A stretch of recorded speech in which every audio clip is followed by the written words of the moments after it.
Selamat malam, Bapak dan Ibu. Ya, saya bilang selamat malam karena video recording ini di-tagging-nya malam hari ya, nggak siang hari.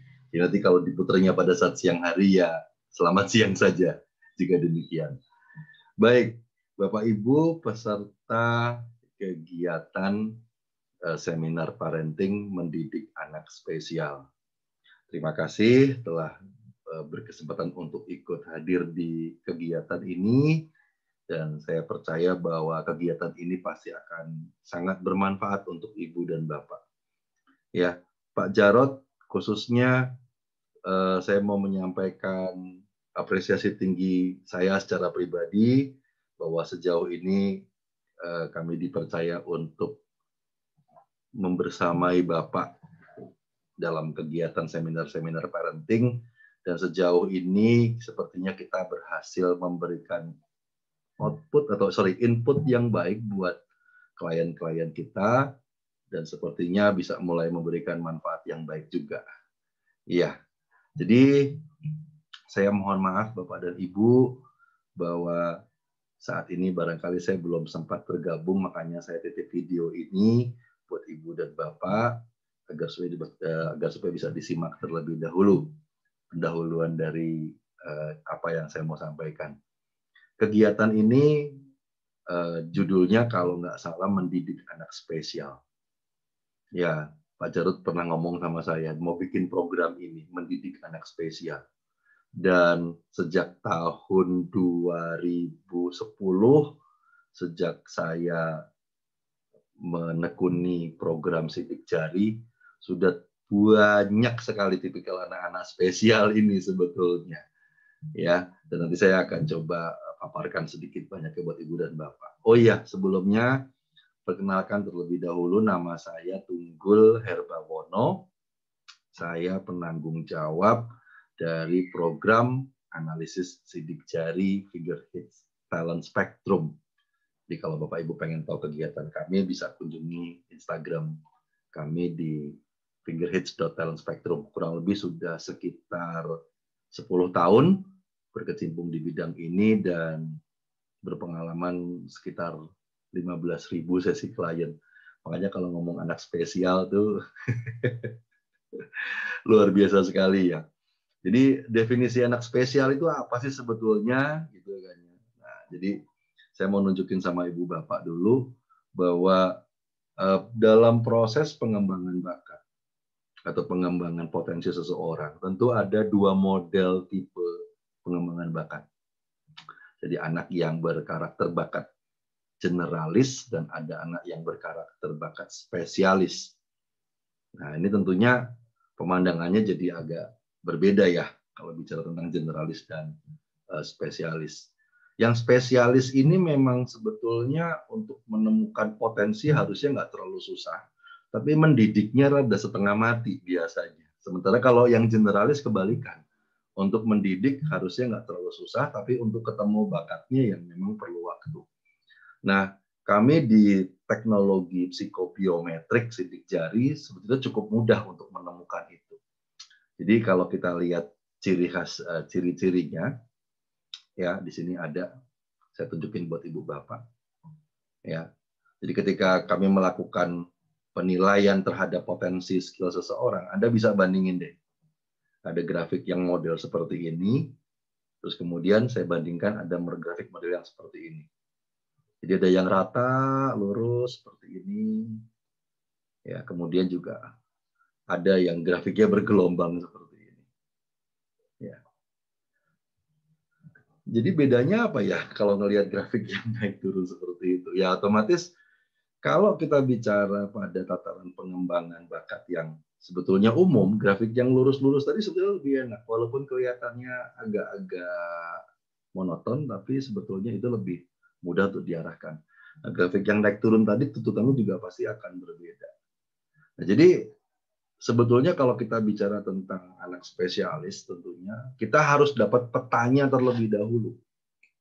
Harus dapat petanya terlebih dahulu. Peta seperti apa yang harus kita dapatkan gitu ya di situ. Jadi setidaknya ketika kita mendidik anak spesialis, setidaknya ada 3 hal yang harus kita pahami terlebih dahulu. Yang pertama, Ya, kita harus tahu dulu apa yang menjadi motivasi dasar anak tersebut. Basic motivation-nya kita harus tahu dulu. Basic motivation ini apa ya? Basic motivation itu semacam dorongan dia, mengapa dia mau melakukan sesuatu. Jadi ada semacam dorongan dari dalam dirinya dia. Jadi kita kadang-kadang nggak kebayang ya. Menurut kita harusnya kayak gini dia mau, tapi ternyata dia nggak mau. Nah ini yang kadang-kadang kan akhirnya membuat satu persepsi yang berbeda. Dan kalau kita bicara tentang motivasi, maka sebetulnya manusia itu didorong oleh 3 hal. Didorong oleh 3 hal. Jadi orang itu mau melakukan sesuatu bisa didorong oleh faktor keyakinannya, orang itu bisa melakukan sesuatu didorong oleh faktor perasaannya, dan orang itu bisa didorong oleh faktor logikanya. Jadi dengan kata lain, orang itu mau melakukan sesuatu atau orang akan termotivasi ketika menurut dia itu ada gunanya, menurut dia itu kesenangannya dia, atau menurut dia yakin sama hal tersebut. Nah, apakah kita tahu apa yang menjadi motivasinya? Nah, sekarang saya mau tunjukin. Kalau kira-kira motivasinya seperti ini, Anda gampang ngerti nggak? Cara Anda mengambil keputusan dilandasi logika yang terbalik. Sangat kritis namun visioner, juga cenderung tidak mudah dipahami oleh kebanyakan orang. Ada loh anak yang mengatakan bahwa saya nggak butuh sekolah kalau hanya untuk mempelajari itu. Terus kalau udah kayak gitu, gimana? Siap nggak Anda ketemu dengan model yang seunik itu, sespesial itu? Ya, jadi Anda yang masih pada pusing mikirin anak nggak mau belajar, tapi masih pada mau sekolah, itu sebenarnya masih bagus banget. Saya kasih contoh tadi sampai yang se-ekstrim itu. Itu tuh ada yang seperti itu. Jadi kita harus tahu dulu motivasinya seperti apa. Nah, kemudian yang kedua, kita harus paham karakter anak ini gimana. Ya, karakternya seperti apa. Nah, kalau kita bicara tentang karakter, maka berbasis kerja otak, bahwa karakter itu dibagi ada 2. Ada orang yang berkarakter otak kiri, ada orang yang berkarakter otak kanan. Jadi ini namanya brain hemisphere, ya, namanya brain hemisphere, di mana karakter itu sebetulnya bisa dibaca dari apakah orang tersebut berkarakter logik atau orang berkarakter kreatif. Ingat ya, kalau berkarakter logik bukannya orang yang pintar matematika, nggak selalu seperti itu. Atau orang yang berkarakter kreatif dia pasti pintar seni, bukan, ada karakternya beda. Jadi ada orang yang cenderung mau saya senyamannya, seenaknya, atau senang sesuka hatinya dia menjalankan sesuatu. Ada orang yang memang cenderung lebih terstruktur ketika jalan sesuatu. Kalau menurut saya kan sebetulnya nggak ada masalah dengan itu. Yang penting tuntas, beres. Cuman masalahnya kita nggak ngerti nih, ini modelnya, tipenya yang kayak apa. Sampai dengan kalau bicara soal karakter itu, ya, bahwa kita harus tahu apakah dia tipikal orangnya introvert atau ekstrovert, menerima informasi fakta atau opini, mengambil keputusannya objektif atau subjektif, bertindak terencana atau fleksibel. Ya, ini peta. Jadi ketika kita mendidik seorang anak yang spesial, kita harus tahu dulu orientasinya kemana dia.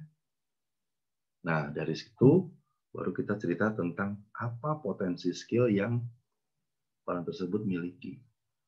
Ya. Nah, setidaknya, ini saya besarin ya, agar supaya Bapak Ibu bisa membaca dengan benar. Nah, oke. Ya.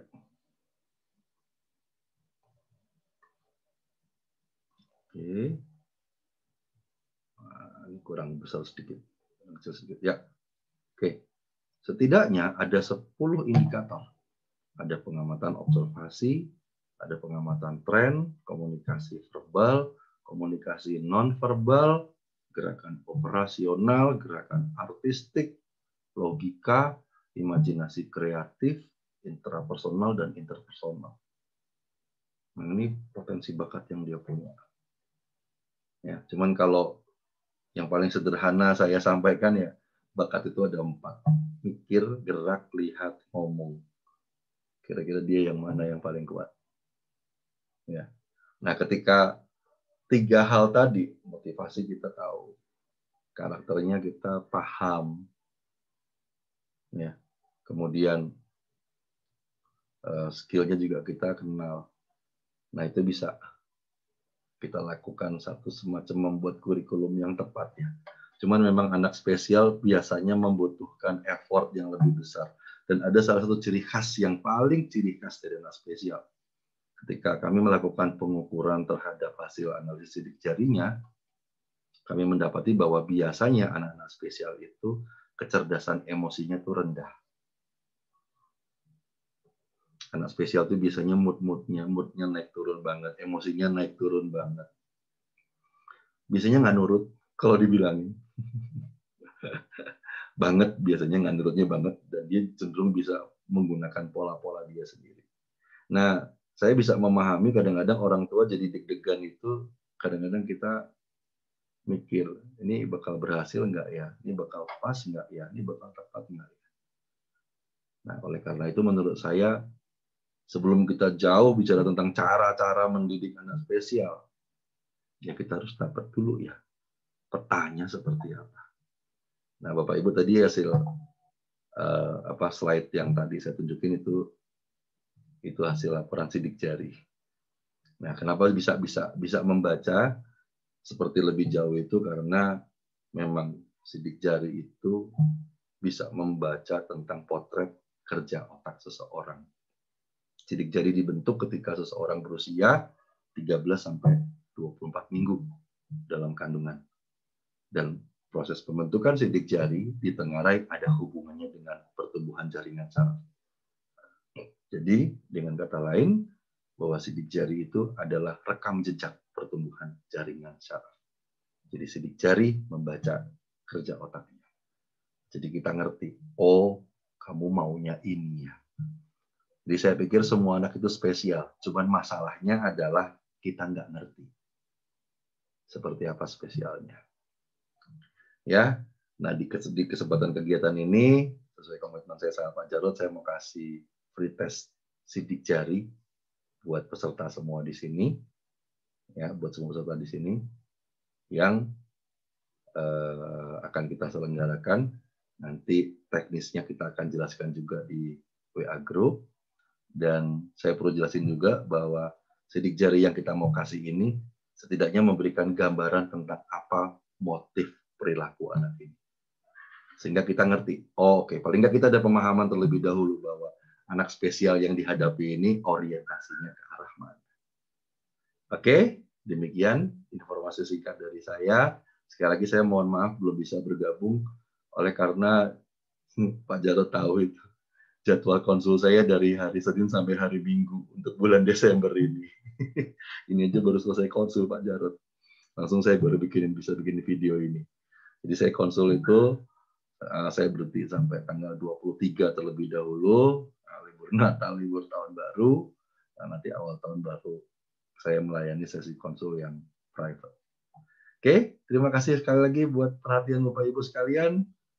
Ya, sampai ketemu di sesinya kita nanti. Pak Jarod, thank you ya Pak Jarod ya.